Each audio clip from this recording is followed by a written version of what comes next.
O profesoară de engleză face performanță cu elevii săi și cu toți copiii care vor să învețe după metode moderne și să-și descopere talentul pentru a-l cultiva mai departe dincolo de programele școlare și de examenele naționale. Marciana Streza a înființat acum 5 ani primul centru de examinare Cambridge din țara Făgărașului. A înființat de asemenea Asociația pentru Valorizarea Educației, prin care implementează tehnici moderne de învățare și de predare. Dar poate cel mai important, ajută mii de părinți și de profesori să identifice talentul copilului și să-l încurajeze în acel domeniu. Marciana Streza este eroul zilei și este astăzi alături de noi. Bună dimineața și mulțumesc foarte mult pentru că ați acceptat această discuție și felicitări pentru tot ce faceți. Bună dimineața! De fapt, ar fi bine să vă salut cu AVE. Exact, numele asociației. Vreau să vă întreb cum ați început, pentru că știm toți că în România avem o gravă problemă cu reforma în învățământ, o programă stufoasă, mulți elevi în clasă, profesorii abia fac față să răspundă nevoilor fiecăruia, însă fiecare profesor, în locul în care se află, încearcă să-și adapteze metodele, să-l ajute pe fiecare elev să se dezvolte separat, să identifice pasiunile. De la ce a pornit inițiativa dumneavoastră și cum ați început? Cum am început? E foarte simplu. Se întâmpla în urmă cu 9 ani, 2011, când toată această poveste minunată de educație non-formală în țara Făgărașului a început dintr-o nevoie personală, din nevoia de a-i ajuta pe elevii mei. Eu sunt dascăl într-o instituție școlară de stat din țara Făgărașului, din nevoia mea de a ajuta pe elevi și din nevoia mea de a fi alături de ei și din pasiunea mea și din dorința mea de a-mi păsa de fiecare elev din clasă. Știm cu toții de numărul mare de elevi din clasă și știm cu toții, cei care suntem în sistemul de educație, cât de dificil este să ne adaptăm nevoilor lor.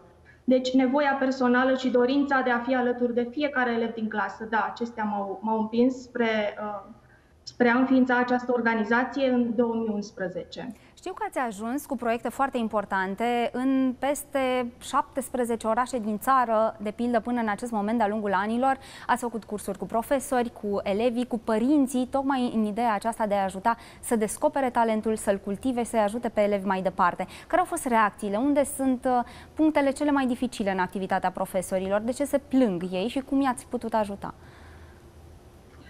Într-adevăr, strădania noastră, fiind într-o comunitate mică din centrul Făgărașului, strădania noastră este de fapt mare și este de fapt strădania fiecărui dascăl în fiecare instituție în care se găsește. Este strădania noastră de a fi alături de colegii noștri profesori și de a le oferi contexte cu sens, contexte emoționale și contexte științifice de a învăța despre potențialul fiecărui elev.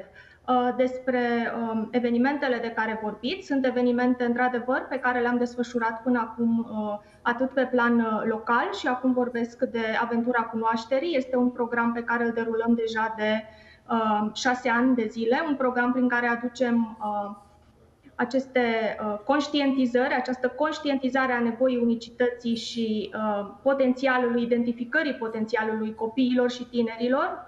Încercăm să aducem această conștientizare în rândul dascălilor, colegilor, profesori și în rândul părinților.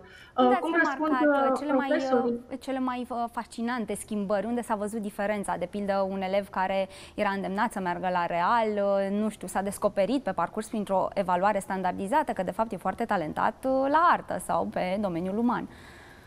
Într-adevăr, una dintre aceste consecințe firești ale demersurilor noastre sunt aceste revelații, aceste aha-uri în mintea și sufletul dascălilor, dar și în viața de zi cu zi a unor elevi.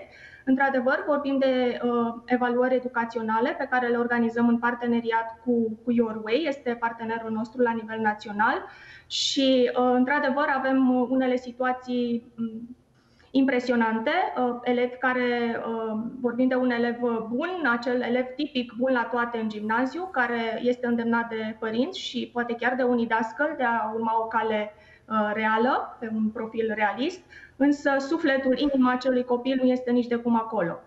Iată un simplu exemplu al unei tinere care 2 ani efectiv s-a chinuit, că acesta este cuvântul, în a urma un drum care nu era firesc pentru ea, iar iată că una dintre aceste evaluări educaționale a dus-o către drumul ei. Ea acum este studentă, este împlinită, este foarte bine și sunt convinsă că este unul dintre dintre tinerii de succes ai României. De succes pentru că și-a găsit drumul. E extrem de important ca fiecare să-și găsească pasiunea și extrem de important ca profesorii să fie capabili să o identifice și să o cultive.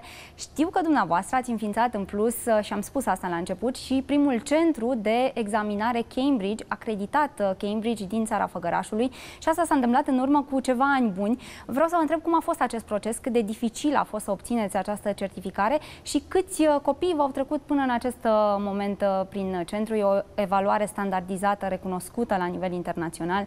Mi se pare foarte important ce ați reușit. Mulțumesc și mulțumim frumos. Acest demers a început imediat de la înființare, practic de la înființarea organizației. Practic a fost una dintre nevoile personale, eu fiind profesoară de limba engleză și știind ce înseamnă aceste teste Cambridge și știind ce înseamnă efortul elevilor mei de a se pregăti pentru aceste teste, primul pas a fost să aduc această posibilitate de a avea simulări Cambridge. Asta înseamnă că am fost inițial și suntem în continuare un centru de acreditat pentru a oferi, acreditat de către Cambridge, pentru a oferi simulări gratuite pentru toți tinerii elevii doritori a susține, a-și încerca cunoștințele, a-și testa cunoștințele în domeniul limbii engleze, iar ulterior, din 2015 încoace, practic în 2015 am devenit primul centru acreditat pentru susținerea examenelor Cambridge în țara Făgărașului. Ca de obicei, aceste lucruri nu le faci singur. Aveți și ca atare eforturile de care spuneați. Și vreau să vă mulțumesc pentru informațiile astea și să vă urez mult succes. Am văzut și fotografiile împreună cu elevii. Mult succes în tot ce faceți și multă putere, pentru că e o luptă cu sistemul să dublați activitatea de la școală. Mulțumesc foarte mult, doamnelor, domnilor. Mergem mai departe acum, luăm o scurtă pauză de publicitate și revenim în doar câteva momente. Rămâneți pe Antena 3.